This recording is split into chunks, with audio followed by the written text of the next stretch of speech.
వదల movie short review. చాలా రోజుల తర్వాత లయ గారు, జగపతి బాబు గారు కలిసి యాక్ట్ చేసిన మూవీ ఇది. రీసెంట్గా థియేటర్స్లో రిలీజ్ అయింది.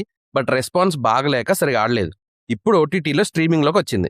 సో ఇంకా స్టోరీ వచ్చేసి Yogi and Priya wife and husband. వీళ్ళకి 2 పిల్లలు. యోగికి ఆయన ఫ్యామిలీ అంటే ప్రాణం. అయితే యోగి ఒక డాక్టర్. ఒకరోజు ఒక యాక్సిడెంట్ నోటీస్ చేస్తాడు. అందులో ఉన్న అమ్మాయిని రెస్క్యూ చేసి హాస్పిటల్లో జాయిన్ చేసుకుని ట్రీట్మెంట్ ఇచ్చి క్యూర్ చేస్తాడు. ఈ కేసులో యాక్సిడెంట్ అయింది అముద అనే అమ్మాయికి. సో యోగి కేరింగ్ చూసి అముద యోగికి దగ్గర అవ్వాలి అనుకుంటుంది. దానికోసం వాళ్ళ ఫ్యామిలీలోకి వెళ్తుంది. ఇక అక్కడికి వెళ్ళాక తన ఇంటెన్షన్స్ డిఫరెంట్ కనుక వాళ్ళ ఫ్యామిలీని ఏం చేసింది, అముద అనుకున్న పని చేసిందా లేదా, అముదాకి ఇలాంటి ఇంటెన్షన్ రావడానికి అసలు తన పాస్ట్ లో ఏం జరిగింది, ఇలా స్టోరీ రన్ అవుతుంది. మూవీ రన్ టైం వచ్చేసి 1 hour 40 minutes ఉంటుంది అంతే. స్టార్టింగ్ లో ఏంట్రా ఇది ఏం జరుగుతుంది అనుకున్నా. బట్ అముద ఎప్పుడైతే యోగికి దగ్గర అవ్వాలి అనుకుందో అముద ఇంటెన్షన్స్ అర్థమయ్యాక క్లారిటీ వచ్చింది. బేసిక్ గా ఐడియా బాగుంది, పాయింట్ నచ్చింది నాకు. రీసెంట్ టైమ్స్ లో వచ్చిన అబ్సెషన్ మూవీ కాన్సెప్ట్ ఉంటుంది కదా, అలా ఒక రిలేషన్ కోసం సైక్ గా బిహేవ్ చేసే క్యారెక్టర్ ఇక్కడ కూడా ఉంటుంది. తీసుకున్న పాయింట్ వరకు ఇంట్రెస్టింగ్ గా ఉంది. బట్ ఎగ్జిక్యూషన్ కంప్లీట్ గా పోయింది. కొంచెం రైటింగ్ ఇంకా బెటర్ చేసుకుంటే బాగుండేదేమో.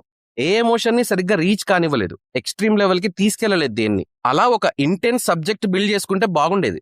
యాక్చువల్లీ ట్రైలర్ చూడకుండా మూవీ గురించి ఏ ఇన్ఫర్మేషన్ లేకుండా స్టార్ట్ చేశా. టైటిల్స్ లో బీజిఎం విని హారర్ కాన్సెప్ట్ అనుకున్నా.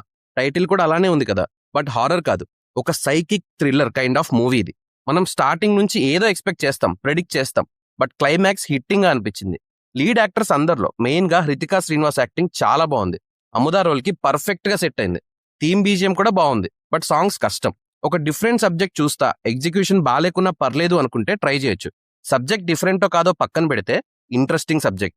సో నాకు మూవీ ఎలా అనిపించింది అంటే, కాన్సెప్ట్ నచ్చింది, ఎగ్జిక్యూషన్ బాగాలేదు. బట్ నాకు మూవీ చూసాక రిగ్రెట్ అయితే లేదు ఎందుకు చూసానా అని. అడల్ట్ కంటెంట్ కూడా ఎక్కువ లేదు. ఫ్యామిలీతో చూసే సబ్జెక్టా అంటే అది డిపెండ్స్. చెప్పా కదా లిటిల్ సైక్ క్యారెక్టర్ అని, దాన్ని మైండ్లో పెట్టుకొని ఎవరితో చూస్తారో మీ ఇష్టం.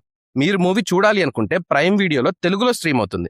మీరు మూవీ చూస్తే మాత్రం మీ ఒపీనియన్ని మర్చిపోకుండా కామెంట్స్లో మెన్షన్ చేయండి. నా షార్ట్ రివ్యూ నచ్చితే ఛానల్ని సబ్స్క్రైబ్ చేసుకోండి. Thank you for watching.